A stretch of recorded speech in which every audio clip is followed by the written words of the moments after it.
configuraciones de los esquemas de vacunación en la Unión Europea.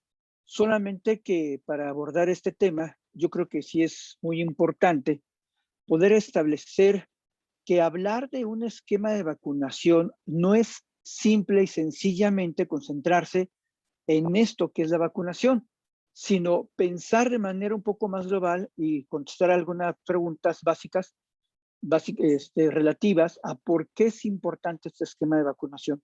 Y nosotros tenemos que entender que esto está ligado precisamente a todo un esquema de recuperación económica.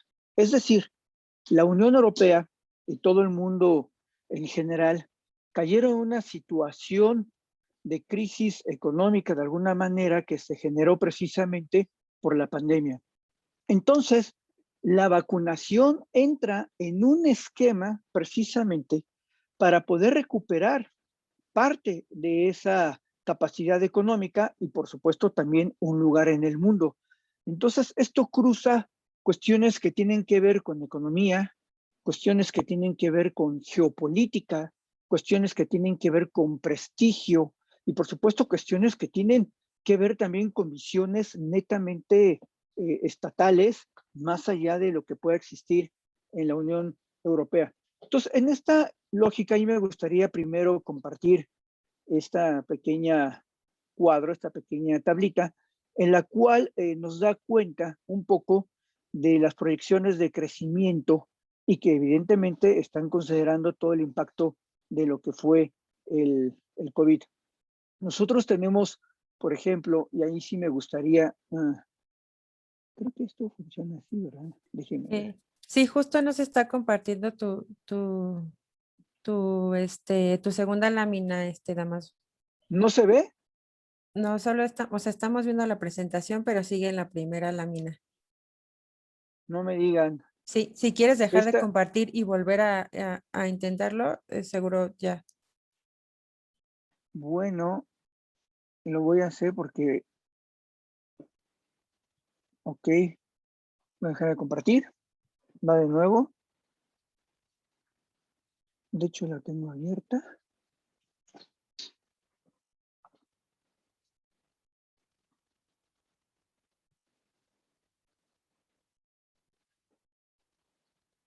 Compartir pantalla.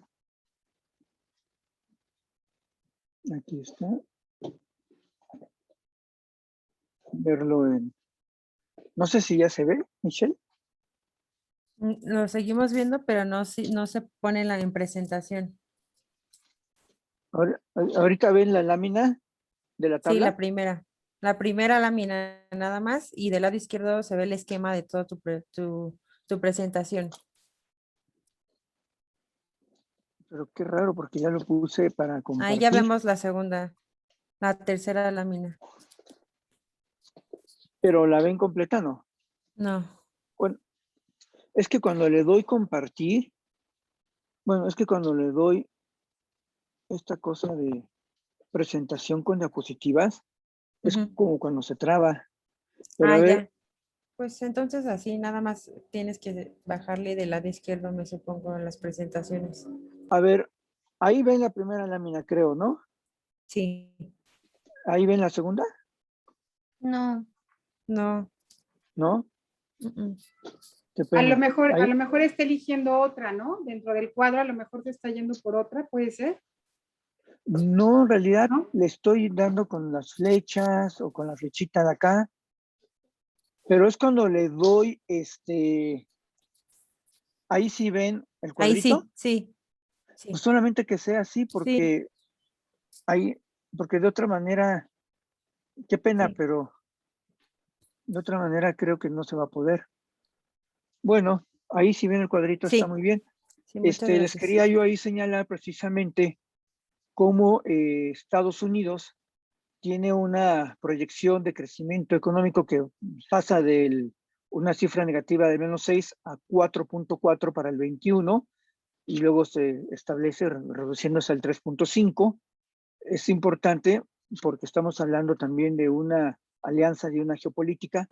Y por el otro lado, por supuesto que tenemos a China, que nunca tuvo un número negativo y pasa de 2.3 en el 20 a 8.6 y baja un poco a 6.0, ¿no?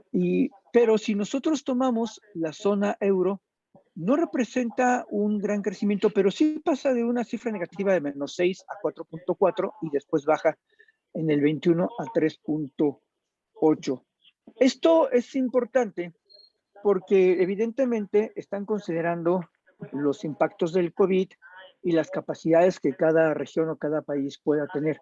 Sin lugar a dudas, nos está diciendo que China va a tener un crecimiento muy importante y un impacto muy importante, pero la Unión Europea y Estados Unidos no tienen cifras, digamos, desalentadoras. Si bien la Unión Europea pues está, bueno, en la zona euro está en un nivel mucho más bajo, ¿no? Pero finalmente lo que tenemos aquí es que precisamente estas políticas de vacunación son las que nos estarían ayudando a que estas cifras puedan ser una realidad. Aquí tenemos un punto importante, usted ya lo conoce, el marco financiero plurianual, se vio y se va a ver en otras mesas. Aquí nada más quiero destacar lo siguiente. Tanto Estados Unidos, que tiene una cifra similar a esta, como la propia Unión Europea, la Unión Europea como bloque, son los únicos regiones, países, que tienen un programa de recuperación tan importante, precisamente mirando o de cara al COVID. Y esto se suma a esta idea y estas políticas de vacunación. Si nosotros lo vemos entonces frente a otras regiones, lo que podríamos nosotros observar es que sí pueden tener un proceso de recuperación, pero pudiera ser un poco más lento, con mayores obstáculos, cuando esta no se ve acompañada precisamente de lo que vemos acá, que es de un paquete. Entonces, si nosotros combinamos este cuadro de alguna manera con este proyecto de recuperación, evidentemente esto se inscribe dentro de lo que son las políticas de la propia Unión Europea. Tenemos que comentar que la Unión Europea tiene un programa, ¿no? Lanzó un programa común, pero aquí, como bien se establece, es como un punto de referencia. Esto es, ya se había dicho en la mañana, se ha dicho a lo largo de hoy, que la política de salud no es precisamente un aspecto de facultades de la Unión Europea, si bien, por supuesto, puede impulsar el diálogo, puede impulsar el consenso, puede establecer políticas que puedan servir como punto de referencia, y uno de las cuales, lo vamos a ver más adelante, es precisamente el caso de AstraZeneca, cuando resultó que pues, tenía algunos problemas colaterales en la salud y que los primeros ministros no podían llegar a un acuerdo, ni en la presidencia precisamente de Portugal, que le tocó en ese momento, impulsó o trató de impulsar un punto común entre todos los países miembros de la Unión Europea. Entonces, esto es un poco cómo funciona. Aquí, en digamos, políticas comunes como punto de referencia, se basa en dos pilares. Uno es que la propia Unión Europea iba a actuar precisamente como cuerpo, como unión, para llevar a cabo una serie de acuerdos de adquisición anticipada. Recordemos que solamente Estados Unidos, la Unión Europea y algunos otros países entraron a este esquema de adquisición anticipada, esto es que se anticiparon a hacer acuerdos de compra, aun cuando ni siquiera existía ni la vacuna, ni siquiera se sabía de sus capacidades, digamos, para controlar el COVID. Y esto evidentemente para garantizar pues precios, buenos precios y también suficiencia, ¿no? Y en este caso, la Unión Europea, y en este caso, la Unión Europea entró con 2.600 millones de dosis, que sin lugar a dudas, si lo vemos, pues estaría cubriendo suficientemente a la población de la propia Unión Europea. Y para ello, utilizó este instrumento de asistencia urgente que codifica alrededor de 2.700 millones de euros. Es una cantidad bastante importante, y otros esquemas de préstamo a los estados. Entonces, de esta forma, estableció una base común, ¿no? Con este pilar. El otro pilar, precisamente, de este mecanismo de respuesta a la Unión Común de la Unión Europea, era reducir los tiempos y los datos solicitados para la aprobación que lleva a cabo la Agencia Europea de Medicamentos. Normalmente estos tiempos en que la propia agencia da su aval suelen ser mucho más largos.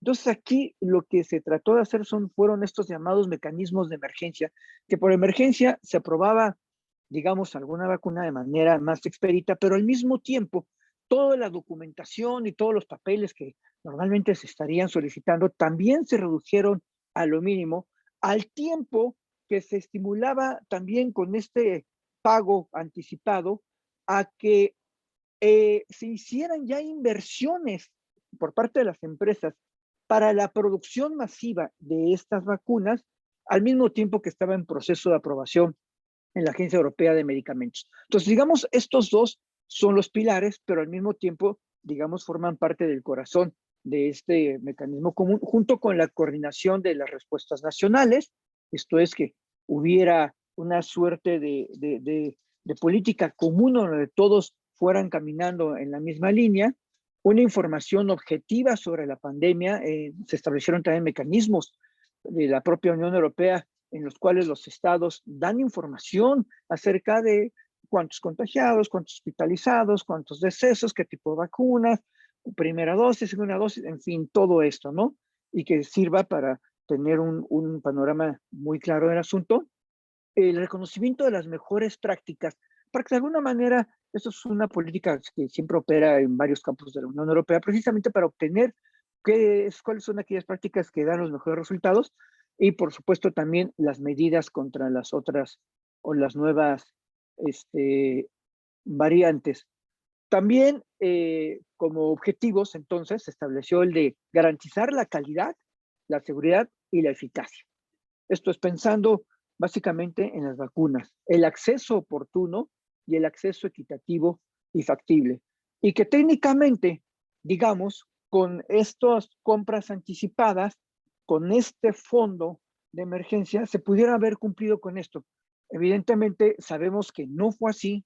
La Unión Europea tuvo muchísimos tropiezos precisamente para llevar a cabo este tipo de, este programa. Pero también como parte de este programa, y para no salirme por otras partes, está el llamado pasaporte verde. Igual, el pasaporte verde, digamos, busca estimular también la movilidad.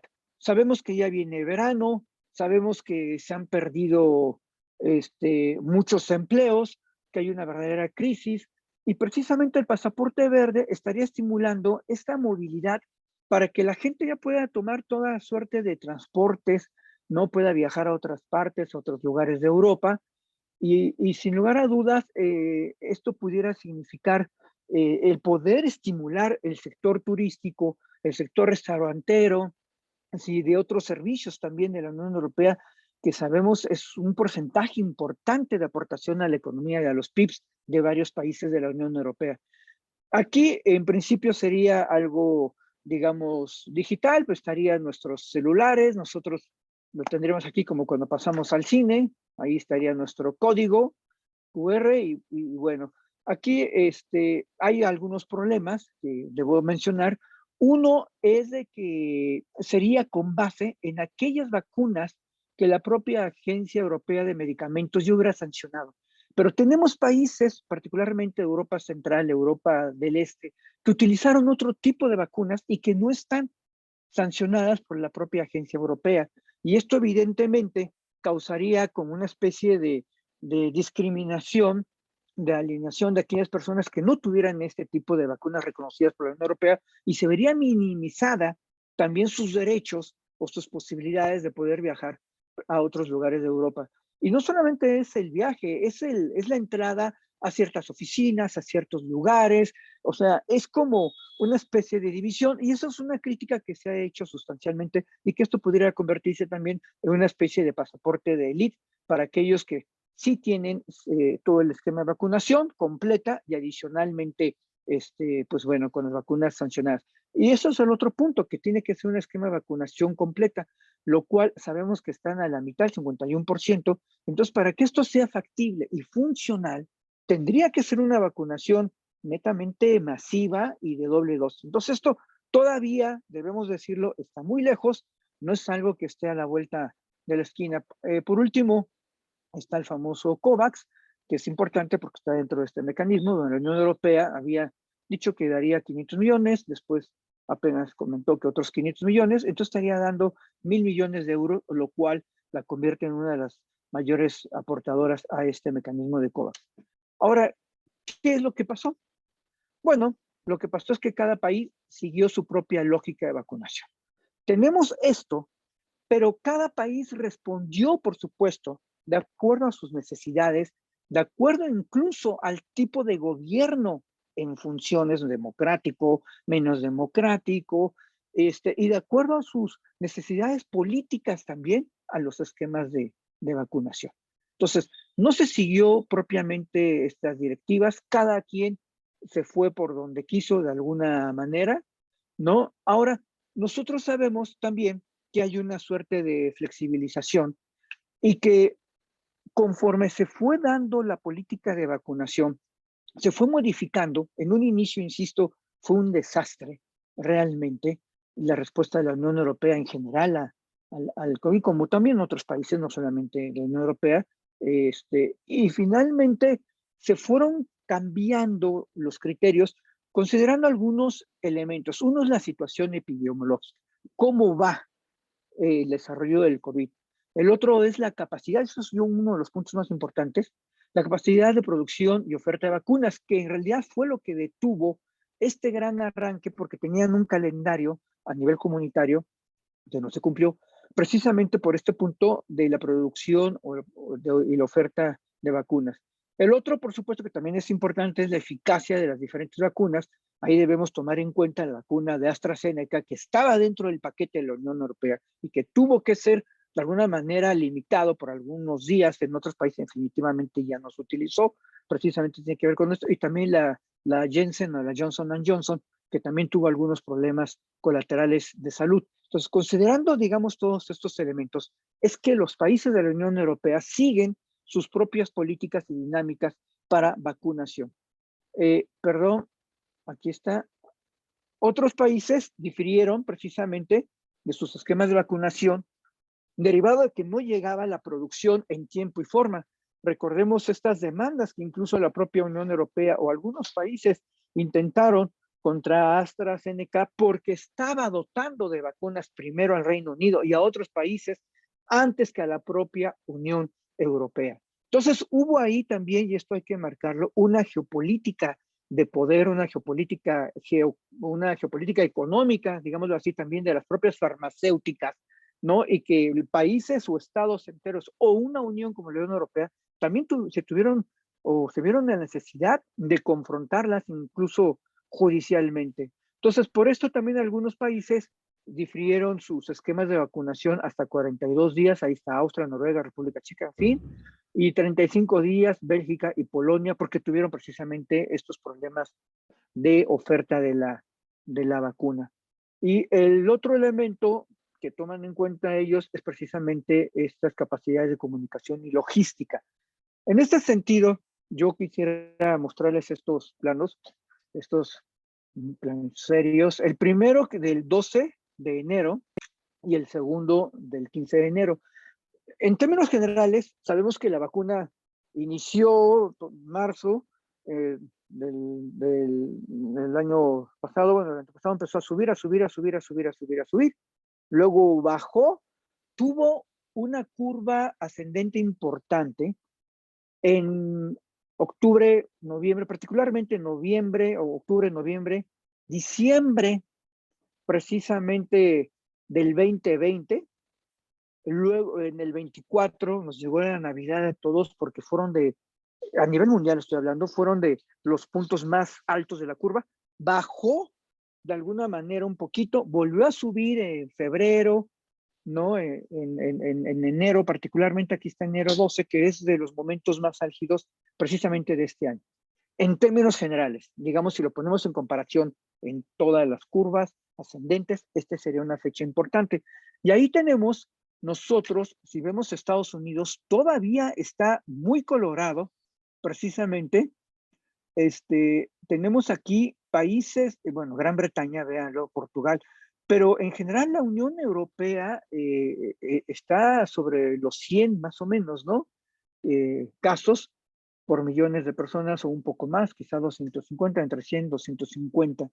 Pero para junio 15 observamos un gran cambio, particularmente en Estados Unidos, pero también en Europa, con algunas excepciones, como puede ser ahí España, se ve un poquito el Reino Unido, pero debemos decir, bueno, pero en Europa del Este no les ha ido tan mal. Debemos decir entonces nosotros que en las últimas 4 semanas, en el último mes, realmente se ha hecho un gran esfuerzo de vacunación impresionante en la Unión Europea, en general en el mundo, y en la Unión Europea, y que se ha visto precisamente reflejado aquí en los casos de COVID. Si nosotros lo vemos en esta otra gráfica, vemos las personas que han recibido al menos una dosis. Estados Unidos, después de que llega precisamente Biden, lo vemos acá ya por enero, empieza una curva ascendente impresionante, pero la Unión Europea también.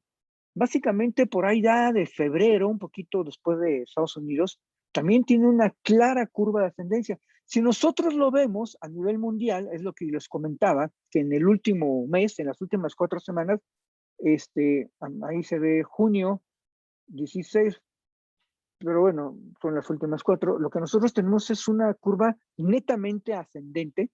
Y pongo Rusia porque también tiene que ver con las geopolíticas y con los prestigios y con el Sputnik, ¿no? Y que de hecho fue la primera vacuna o el primer país que dijo, aquí tenemos ya una vacuna y ese Sputnik V y Victory y todo lo que ustedes quieran, Victoria. En realidad, su capacidad como país es muy baja. Entonces, esto no solamente nos habla de una cuestión de imagen, sino de una cuestión real de capacidades en las cuales la Unión Europea y los Estados Unidos se están poniendo de alguna manera muy buzos para que pueda recuperar su lugar económico y geopolítico también en el mundo. Me voy más rápidamente porque sé que se me acabó mi tiempo de estar jugando con el PowerPoint. Aquí está el Gracias. número de personas a nivel mundial que han recibido al menos una vacuna, ¿no? Aquí podemos nosotros observar ya la Unión Europea, digamos, en números más elevados, al igual que Estados Unidos, Canadá, bueno, está muy por arriba, pero vemos entonces el gran esfuerzo que está aquí en Europa en general, y luego aquí, cuando vemos el de totalmente vacunados, también observamos que Estados Unidos, bueno, lleva también el mayor número de personas con todas las dosis o doble dosis, pero Europa no está mal. Ya para entonces el Reino Unido ya también está en un nivel bastante adelantado. Esto nos está indicando, y Rusia, por ejemplo, pues vemos que todavía está bastante bajo. China, que no siempre se tiene toda la información, pero parece ser que está un poquito más bajo que Estados, bueno, que Europa incluso, sin lugar a dudas, menos que los Estados Unidos. Entonces, la estrategia que planteó la Unión Europea en común, si bien cada quien siguió su propio, digamos, política, pues finalmente es una cama, es una base común que permite que todo el mundo pueda tener una referencia en este sentido. Y ya para aquí, precisamente en Europa, para tercera Europa, al 11 de junio, apenas hace unos días, 284 millones de vacunas aplicadas. Claro, en primera dosis, ¿no? En general, algunas segundas. Pero si tomamos en cuenta entonces la población de la Unión Europea, no son números que estén tan bajos, estamos hablando que está de una mitad. En el último mes y medio se ha incrementado sustancialmente la capacidad de vacunación porque se amplió la capacidad de producción y participación de otras vacunas, como la de Moderna y la de Johnson Johnson, muy a pesar de los problemas de esta última de Johnson Johnson, ¿no? Entonces, y aquí también sabemos que en las últimas semanas el promedio de vacunación es de 24 millones por semana. Pero entonces cuando nosotros lo vemos en la gráfica, vemos que la Unión Europea va así, va así, va así, y de repente ¡fum!, se eleva sustancialmente porque llegó el punto en que resolvió la producción, la comunicación, la logística con vacunas eficaces, considerando ya el problema de Janssen Janssen o Johnson Johnson y AstraZeneca. Las vacunas que evidentemente están aprobadas por la Agencia Europea de Medicamentos es la Pfizer, que es junto con Europa, Estados Unidos, China, Moderna, netamente americana, Oxford, AstraZeneca, pues, alemana también británica, la Johnson Johnson, pues también norteamericana básicamente, son las que están aprobadas. Entonces, nosotros no vemos aquí a la Sputnik como tal, y ni a ninguna otra China, con excepción de esta alianza estratégica de Pfizer, pero fuera de esta no vemos a las otras vacunas chinas ni tampoco vemos precisamente a la rusa. ¿Por qué? Porque de lo que se trataba, y que en un principio tuvo muchísimos problemas la Unión Europea y lo sigue teniendo, era de incrementar las capacidades locales de producción y también de comercialización de estas vacunas.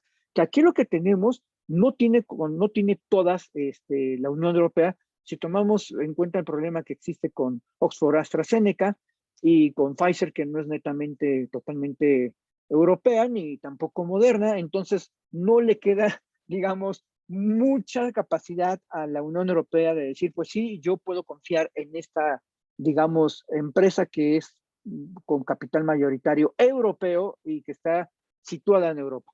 Y bueno, está esta vacuna en fase de desarrollo de CureVac, que es alemana, ¿no? En el cual le apostaron a 225 millones de dosis, más 180 millones, dependiendo cómo fuera la vacuna. Pero ayer salió la noticia de que tuvo un nivel de eficiencia de 47%. Entonces, esta vacuna, que sí pudiera ser netamente europea, situada en Europa, con mayoría de capital europeo, pues fue un verdadero fracaso. Esto evidentemente nos habla de que la Unión Europea sigue teniendo ahí un problema de producción local, ¿no? Entonces, esta vacuna, pues por lo visto ya está fuera. Esto muy rápidamente es lo de la AstraZeneca, ¿no? Dice, los que están en rosa solamente se administran a ciertos grupos de edad. Los que están en amarillo, que es básicamente Europa del Este, lo administran a todos, y Noruega y Dinamarca de plano ya la quitaron, nada más como para tener una idea de cómo se movió. Y aquí tenemos nosotros precisamente que el 51% de los europeos no son de la mitad por primera dosis, el 27% por dos dosis, pero si vemos a Hungría, es uno de los, bueno, Malta es un caso, también es un país pequeñito, pero vamos a ver un país más o menos importante que es Hungría. Hungría es de los países que tiene mayor números reportados de vacunación, tanto en primera dosis como en dos dosis. Pero es curioso porque Hungría fue el país que efectivamente se alejó más de las políticas comunes que había establecido la Unión Europea. Hungría no siguió básicamente ninguna de esas políticas, se movió sola, y al moverse sola, ahí es un caso para reflexionar, junto con algunos otros casos que también tomaron cierto camino separado. Es uno de los países con mayor éxito, digamos, en el proceso de vacunación. Aquí nosotros vemos la vacuna de Pfizer, es la más importante, inició siendo la única básicamente. Después, en este esquema que impulsó la Unión Europea, se incluyeron otras vacunas como la Moderna, y aquí tenemos la AstraZeneca, pero precisamente en la semana 12, que es cuando sale este problema de trombosis, aquí vemos la AstraZeneca, que tiene ya pasó esta otra semana con una gran participación. Vino el problema de trombosis y vean ustedes cómo se va disminuyendo el uso de esta vacuna de AstraZeneca, y en cambio se está utilizando un poco más la Janssen, ¿no? Entonces, esto es un poco que vemos que hay un monopolio por parte también de AstraZeneca, y que hay digamos, una demasiada uso o confianza de la Unión Europea básicamente en Pfizer, y eso también puede ser un problema a futuro. Efectivamente, los números tendrían que ser más equilibrados entre distintas farmacias, para empresas, para tener una canasta más sólida y, digamos, menos riesgosa. Aquí lo tenemos ya por países, precisamente llama la atención Noruega, que en otros son también las chinas, también las rusas, también otro tipo de vacunas, pero aquí tenemos la Hungría, por cierto, que utilizó la vacuna Beijing, si se dan cuenta, y luego usó obviamente la Pfizer, ¿no? Que está aquí, luego la Janssen en menor medida, la Moderna, y aquí está la Sputnik. Entonces vemos cómo realmente Hungría, entre las vacunas chinas y también, por supuesto, la vacuna Sputnik y en menor medida la AstraZeneca, pues pudo cumplir de alguna manera con sus esquemas de vacunación, digamos, más elevados. Hay países como Dinamarca, más conservadores, que se fue más por la Pfizer. En general, como vimos en el cuadro anterior, Pfizer es la vacuna que más utilizaron los países. Pero a nivel mundial, entonces, efectivamente, cambian un poco los números, vemos que AstraZeneca es la vacuna, digamos, a nivel mundial más utilizada, seguido por Pfizer y luego por Sinopharm, que es la china, la Moderna, la rusa, la japonesa. ¿Qué estamos observando acá? Que la presencia de una empresa importante europea, pues no está ahí. Si bien es AstraZeneca, también Oxford, pero es básicamente, yo hablaba de la Unión Europea, pero es básicamente británica, que bueno, más allá de sus problemas de trombosis, pues es la vacuna que, digamos, con mayor utilización a nivel mundial, seguida precisamente de Pfizer. Pero en esta geopolítica de las vacunas, la Sinopharm no está nada mal, junto con, si la sumamos con la Sinovac. Y la Sputnik, pues en varios países de América Latina sabemos, y algunos de Asia, pues está ahí. Conclusiones. Pues uno es que el virus se quedará por largo tiempo. El ataque al virus depende de las capacidades que se tengan precisamente de vacunación, porque ya nos dimos cuenta que por la gente en sí misma no se respetan ninguna de las recomendaciones y mientras no hubo vacunas, esto se elevó, con las vacunas empezó a bajar un poco. Entonces, digamos que nuestra fe puede quedarse en las vacunas. Entonces está el ataque al virus precisamente con base en las vacunas y las capacidades de resiliencia que tenga para poderse inscribir al mundo económicamente otra vez. Y aquellas naciones que entienden la nueva realidad y apliquen políticas consecuentes, pues que tendrán una opción. La capacidad de vacunación y sus diferentes variantes pues está en el corazón de esto. Es una carrera contra el tiempo precisamente porque si salen nuevas variantes, también tenemos ya vacunas que están contemplando nuevas variantes, pero se tienen que, digamos, aplicar el mayor número de vacunas muy rápidamente para que sus poblaciones estén en posibilidades de tener esta resiliencia y regresar e impulsar la economía. Por eso la recuperación de la economía está con base en los comportamientos del COVID, sin lugar a dudas.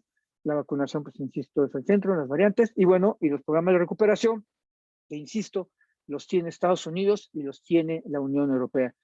Como gran conclusión, nosotros diríamos que la Unión Europea, más allá de sus problemas iniciales, está haciendo una gran labor en este último proceso de vacunación.